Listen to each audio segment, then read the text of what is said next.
Look, of all the powers Trump has, the pardon power, in my view, has always had one of the greatest potentials for abuse. Trump is using pardon power in a way that no one else has really done before him. Sure. No one else. I mean, there was that auto-pin administration that pardoned Biden family members and Democratic lawmakers preemptively, and of course, his felon son. He should not have lied about his drug use when filling out paperwork to register for a handgun. We all knew about his recovery from an addiction. He wrote an entire book about it. And of course, he should have paid his taxes in full and on time, as everyone should. My bet is Joe Biden knows that too. Oh, so it's okay then. And by the way, his son is a private citizen. He's not a threat to our intelligence gathering, to our national intelligence, or to our law enforcement institutions. Welcome to this week's Wacky Moments of Leftist Extremism. Then and now, the leftist media makes such interesting flips depending on what party holds the highest office. President Trump did issue a series of eyebrow-raising pardons this week, which of course put the leftist media in complete fits. Is anybody going to have a problem with this, or because this is the law and order president, or are people already numb to this? Well, according to this administration, if you are a reality star with a lot of money and a tax cheat and you commit fraud, then that's good. We're going to give you a pardon. Which is an interesting take for View host, because when Joe Biden pardoned a felon tax cheat who also violated federal gun laws, it is a president's prerogative. You know, people can say, oh, why are you doing that? But that's what presidents do every time. They do it every time they pardon somebody. So I'm not sure why the pearl clutching is happening now. See, a Democratic president can do exactly what they want to when it comes to pardons. But now it's really hard to accept their, The pearl clutching is happening now. Yeah, pearl clutching. But let's be honest, does anyone watch The View for real intellectual political analysis? Taco. Yeah. Taco. Tell us again what it stands for. Yeah. So the people. Trump always chickens out. Yeah. I said, I needed another reason to love tacos. You know, it's almost like the media is being insulting and dishonest in order to attack Republicans. In 2023, the little girl you see here, who's being identified as Sophia, came to this country from Mexico with her parents.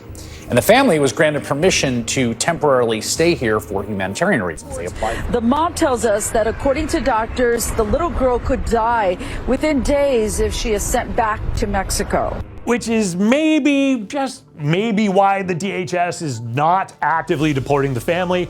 But MSNBC leaves that fact out entirely because they like to promote the false narrative that the Trump administration is killing 4-year-old girls. It's just like when the media told us thousands of women would be dying in the streets if Roe was overturned and states outlawed abortion. Women will die. Poor women, minority women, rural women. Yeah, everything that doesn't go the leftist way will result in death.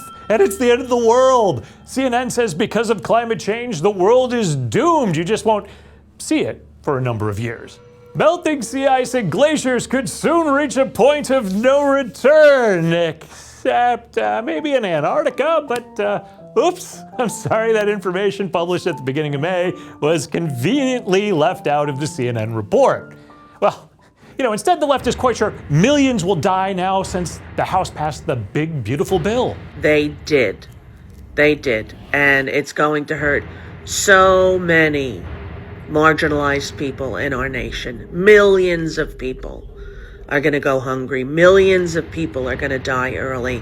Yeah, that seems about as suspect as National Public Radio claiming freedom of speech will die unless they get taxpayer money for making their propaganda.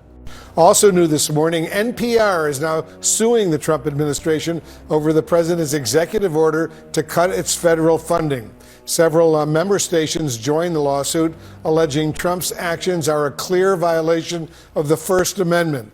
Well, they can say whatever they want, but unless they can take your money from you, well, that's a violation of their First Amendment rights. NPR says in the suit, quote, the executive order violated the expressed will of Congress and the First Amendment's bedrock guarantees of freedom of speech, freedom of the press, and freedom of association, and also threatens the existence of a public radio system that millions of Americans across the country rely upon. When you see claims like this, it may come as no surprise that people are fleeing the Democratic Party for being too woke, too far left.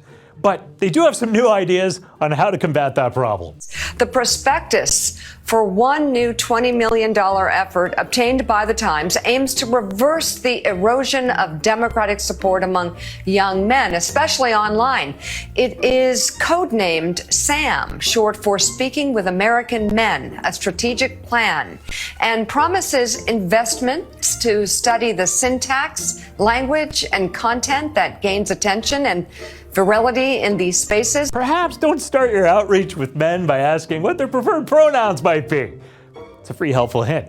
But even the MSNBC Mind Trust admits that the Democratic Party has a problem. The way that you start to reach groups that you have lost favor with or that used to support the party but now don't, and you're losing traction with them, is partly a language thing.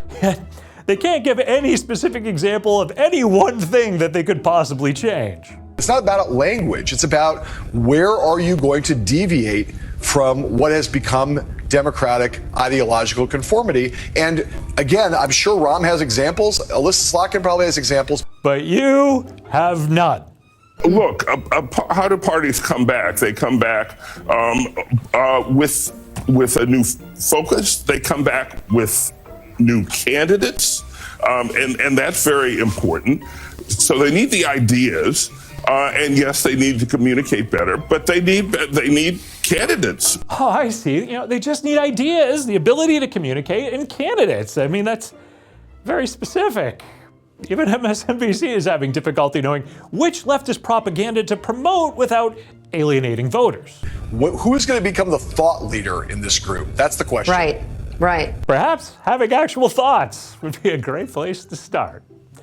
I'm Eric Shiner, asking you to think about checking out the MRC homepage. Click on that donate button, visit MRCTV.org for all the latest in videos, news, and entertainment. And be sure to like, share, and subscribe to these videos.